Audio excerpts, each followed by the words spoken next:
I'm sharing this morning on how to relate with your destiny partners. How to relate with your destiny partners. Please open with me this morning to Genesis chapter 2, verse 18 to 20. I want us to take a closer look at verse 18 and verse 20 of Genesis chapter 2.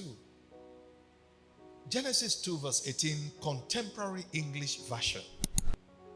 It says, the Lord God said, it isn't good for the man to live alone.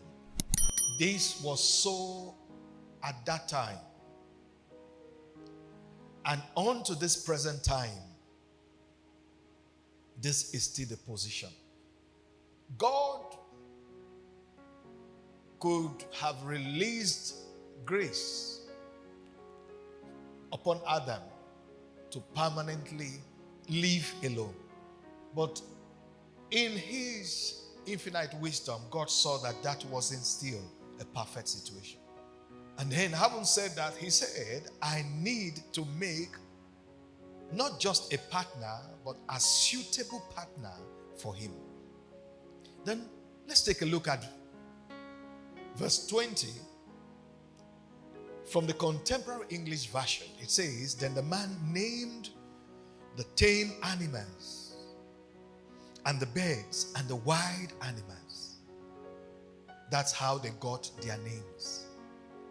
He said, none of these, none of the animals, including domesticated animals, none of the birds, none of the wild animals, none of these was the right kind of partner for the man. Now, I throw a little light on the importance of divine helpers. In the process of your life here on earth, as you go on to fulfill your divine purpose in life, as you go on to fulfill your divine destiny here on earth, one of the gifts that God will give you will come in the form of human vessels. Some will come in the capacity of divine helpers, and some will come in the capacity of partners in destiny. God uses them in different areas of life. He will use some in your spiritual life. Some of your divine helpers and partners in destiny will be used by God in ministry. Some in your marital life, family life, emotional needs.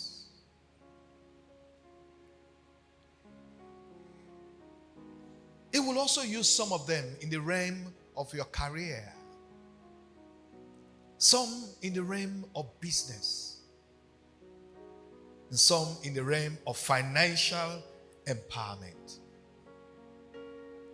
And then, of course, some will also be used to fulfill certain aspects of your divine purpose and destiny. Divine helpers, partners in destiny. God will raise up certain men and women to help solve certain problems in the process of your time here on earth. Some of these problems may not be about you directly. Sometimes it could be concerning someone very closely connected to you. It could be a son, could be a daughter, could be a relative or a benefactor. Some of your divine helpers and partners in destiny will be used by God for your promotion to come to pass, your upliftment to come to pass. He will use men and women to help you realize your peak potentials in different realms of life. And then, of course, God will raise one man, one woman, to fulfill so many of these functions so mentioned. And one of such people that could play so many, fill up the gap and impact your life for different purposes is your husband or your wife. And so you can better understand the context of God's move that started from Genesis chapter 18. Now, there are many advantages of helpers, men and women, through whom the purpose of God, the answer to our prayers, our advancement in life will be fulfilled. From time to time, you would need to be able to assess and benefit from the resources and privileges of certain people. For some of them, what you need from them is their wisdom. And it can come in the realm of teaching, it can come in the realm of preaching, it can come in the realm of advice, it can come in the realm of articles, books, their comments, and their answers to questions. At the time, people traveled from across the world just to hear the wisdom of Solomon. For some of those people, you would need to tap from their expertise, some from their experience, some from their God-given talent, special ability, personal strength in some realm or activity, and for some, their position. Like Queen Esther, who was privileged to be positioned as the first lady of the nation at a critical time in the affairs of God's people. Some of these people will be a blessing to your life using their influence or authority. Some we need to benefit from their time, service. And then some people will be a blessing to your life by their impartation of some kind of valuable information. Of course, material resources, financial resources is another major channel through which human vessels are used by God to be a blessing to the lives of people. And of course, some of them will need their expert advice, different avenues through which they can help, and then of course the grace of God upon them. The grace of God upon them. Now, talking about operations, the duration of their operation. Some of these divine helpers and partners in destiny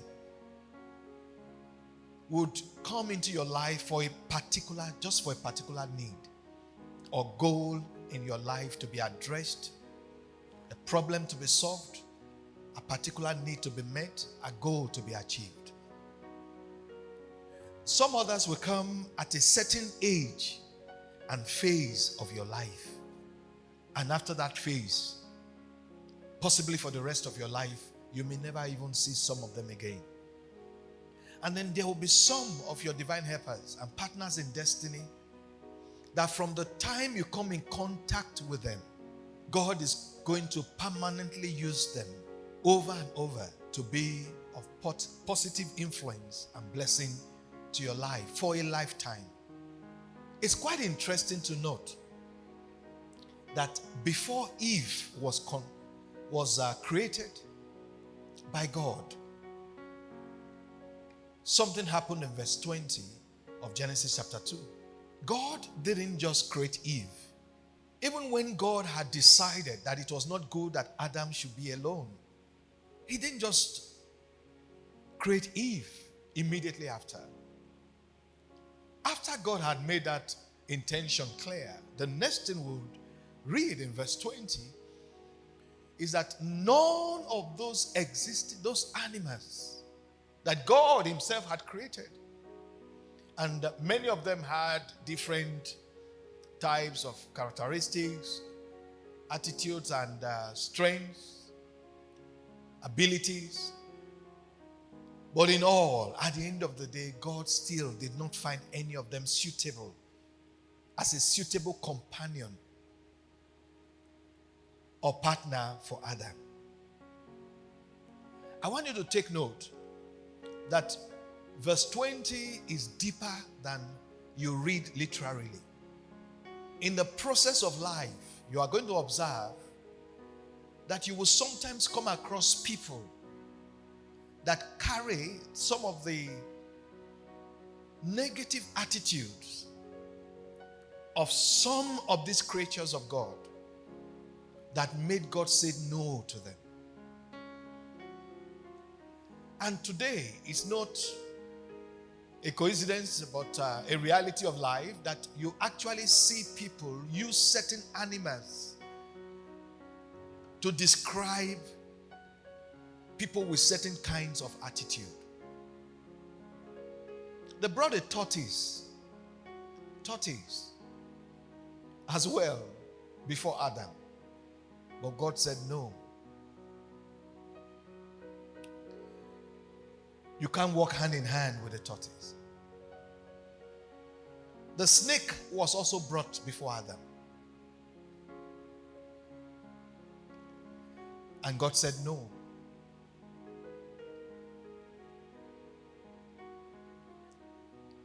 One of those submissions that people have made about the Samaritan woman in John chapter 4, the woman met Jesus at the pool, at the well, and Jesus had a revelation, by revelation had a word of knowledge that this woman had a complicated marital life. She was currently living with a man she was not married to. Beside that, she had had 5 other husbands. And some people have sat down to analyze how circumstances of life could bring a woman to that kind of situation. Because the interesting thing is this: the woman did not necessarily now have to get married to 5 different men. So one significant thing is that this woman actually loved the marriage institution. She was a woman that wanted to be married.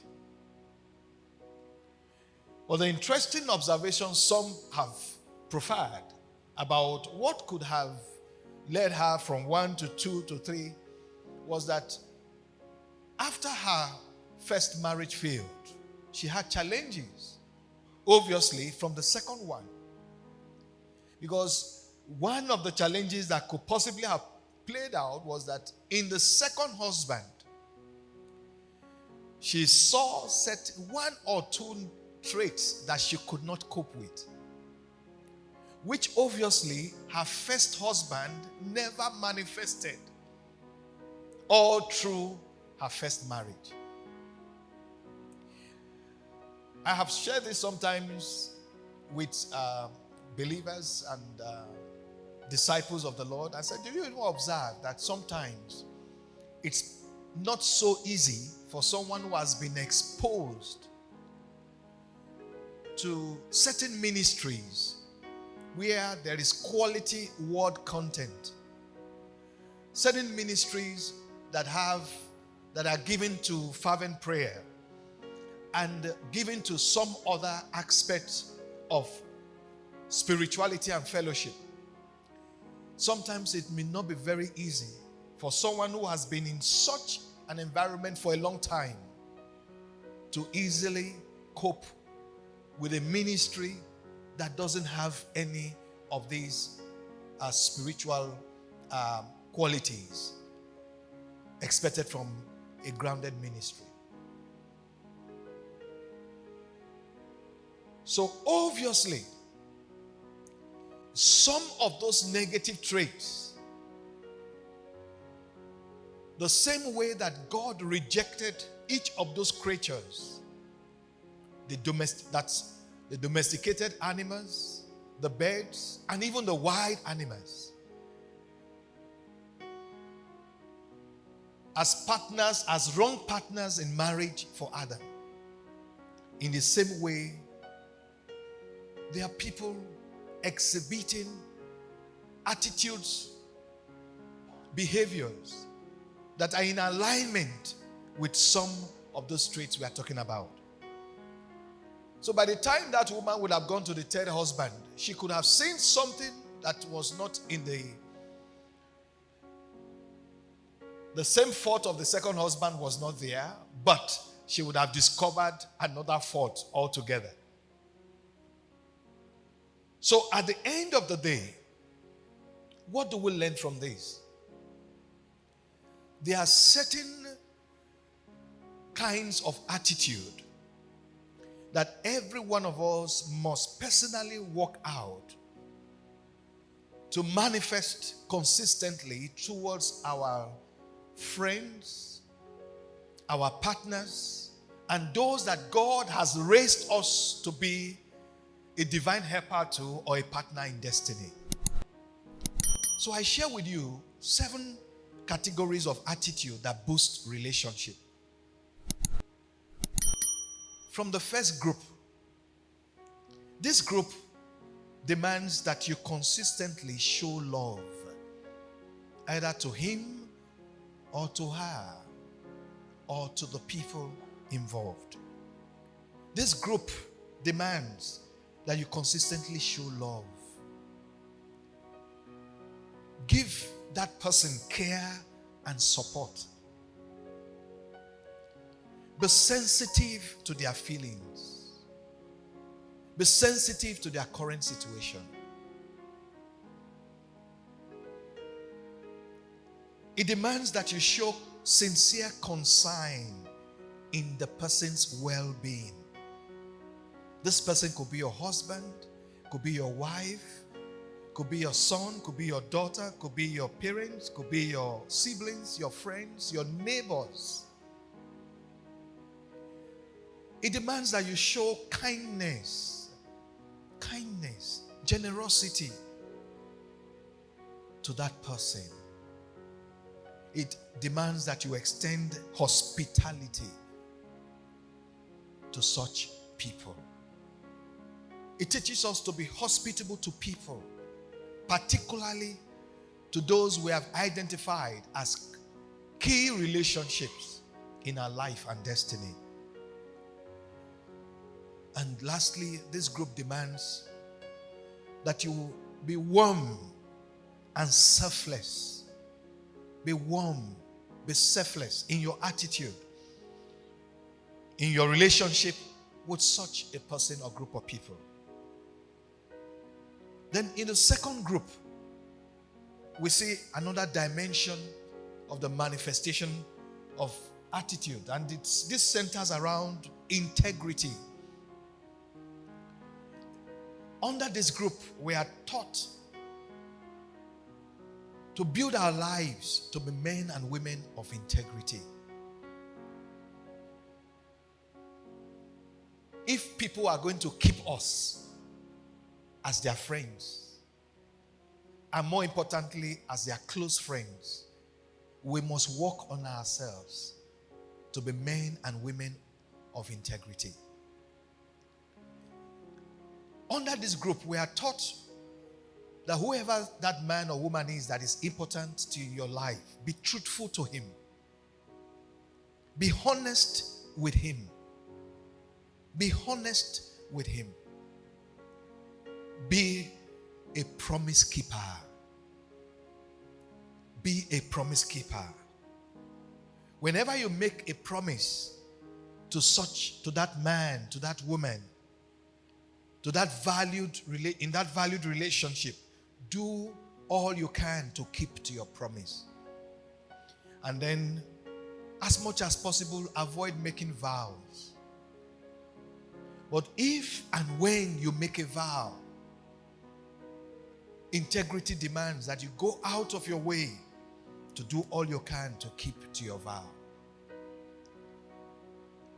We are also taught under this dimension of attitude to be responsible. Yes, be responsible. Never abandon your duty. Never abandon your obligation, especially when you are in a partnership. Don't ever make yourself a parasite to any man or woman. Don't ever make yourself a leech to any man or woman. You have to be very careful. If God has shown you so much mercy and there is someone there that has consistently helped, there could be a temptation. There could be a temptation that even when you are now able to stand on your own, or you have enough of whatever that person is helping you with, there could be a temptation to keep on taking or asking from that person, even when God has now empowered you to stand on your own. Be responsible. Be willing to pay the price of your decision, your choice. The moment you have made up your mind to get married to a particular person, there's a price you have to pay. Yes, there's a price you have to pay as a result of your choice of that man or woman in marriage. You must be ready to pay the price that comes with your choice, with your marital decision, with your relationship decision. Under this second dimension, we are also taught to be consistent. We are taught to be consistent. Be a consistent man. Be a consistent woman. And when you are consistent, very, very, very, very valued people will eventually take note of your consistency and team up with you. They will draw closer to you. Under the same platform or group, we are also taught to be transparent in our dealings. Be transparent. Be transparent in your dealings. Sometimes if it has to do with fidelity, be transparent as much as possible. Don't give room for suspicion. Don't give room for suspicion. Be transparent in your dealings. Be transparent when it comes to issues of money. Make everything open. Make everything open as much as possible. And sometimes it will be wise for you to let certain people know that beyond your obvious stream of income, you have a second or a third stream of income. So that when certain things begin to happen, materially or in terms of assets or acquisitions or investments, and it doesn't match the volume of your known stream of income, at least that person that is close to you will understand where the resource is coming from. Because if you are in a partnership, that your partner may begin to think that, you seem to be diverting some of the profit coming from your joint business. So be transparent in your dealings so that there will be no suspicions. And be accountable to him. Be accountable to her. This is very vital in nurturing vital and close relationships with our divine helpers and partners in destiny. Under the third group, this centers around sincerity and the right motive. In the 10 things you can't even put up with it in a marriage situation. Be sincere. Don't pretend to like something because that is what your partner wants, knowing fully well that you are not given to such things. But because it is obvious that, if you are not given to such things, then that partner will back out of the courtship. Some people are now decide to pretend that they like what they don't like. And you see, in life, there are some things you cannot pretend about, like moral values. Like moral values. If someone is a very godly man, or especially a very godly man, and who seems to be very particular about moral values, obviously, such a man will want to marry a woman that also has high moral values. You may not share the same values and likes with your ordained partner, but there are some foundational values that obviously the two must share. And that is where Amos 3 verse 3 comes in. That two cannot be in agreement except they cannot walk together except they be in agreement. You may not agree over everything. You may not like virtually the same thing, but there must be agreement over some foundational values. So when it's obvious that this man is so particular about morality, and for you, you don't share such value. We have seen situations where in order to still get the person to hook up with you in marriage, one party decides to pretend to share certain values that the person obviously does not share.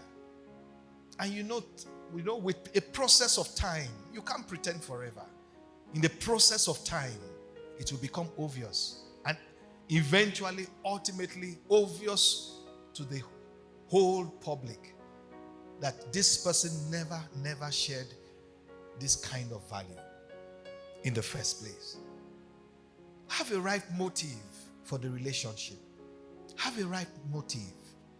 Have a right motive for the relationship. Have a right motive. Have the right motive for the relationship. And then group 4. Under this group, we are taught on issues surrounding loyalty. Proverbs 20 verse 6. It says, every man will boast of his own righteousness, but a faithful man, a loyal man, who can find? Every man will approach you and assure you that he will be there for you all your lifetime, if only you will team up with him, if only you will marry him. But how many are saying the truth?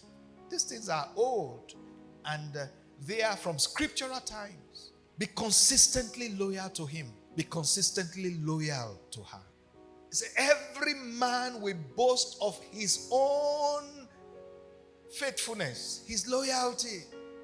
He said, but a faithful man who can find. So if we are going to go far in our relationship with our divine partners in destiny, our divine helpers, be consistently loyal to that man, to that woman. Be trustworthy. Be trustworthy. Look at the virtuous woman. Proverbs 31 verse 10 to 12. Proverbs 31, 10 to 12. Virtuous woman who can find. Her price is far above rubies. Her husband's heart does safely trust in her. Very dependable wife. Very reliable wife. A pillar behind her husband. A pillar behind her husband. Be trustworthy. Beyond marital relationship, it applies to different settings of relationship. You are in an organization. Eventually, whoever is at the top of that organization would need men and women he can trust. And eventually, when that trust is there, he will elevate them closer to where he is at the top, above others in the same platform. Be trustworthy, be reliable, be dependable. And then still, lastly, under this group, we are taught on confidentiality. Yes, is in the scriptures. Is in the scriptures. There are people that the scriptures would describe as talebearers. Talebearers. And the Bible tells us to be careful about such people. And what is the Bible telling us about them? It says such people cannot keep classified information. Anything they see, they talk, they say, they share it out. They can abuse access and familiarity. So be careful about such people. And then group 5. In this group, we are taught on the essence of respect and mutual respect. Respect and mutual respect. I know you are at the father of that man.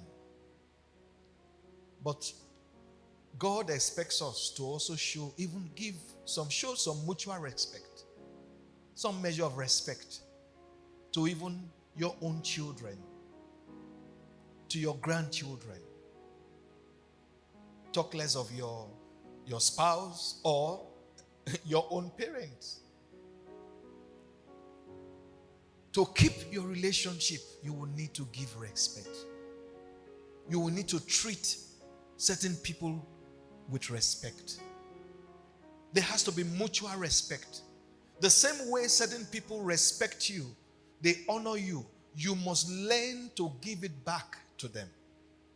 You must also learn to respect them. Or else, one day, there will be a clash. And you won't like what will happen.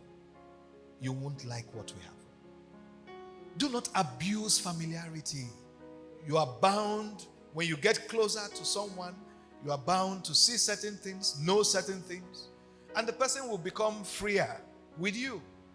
When you get closer to people, when you get closer, you'll be privileged to see what will never be seen outside. Don't abuse familiarity. Don't abuse familiarity. Don't take him for granted.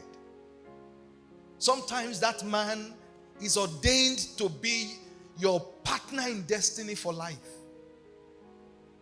A helper to your cause for life. And do you know one thing about relationships?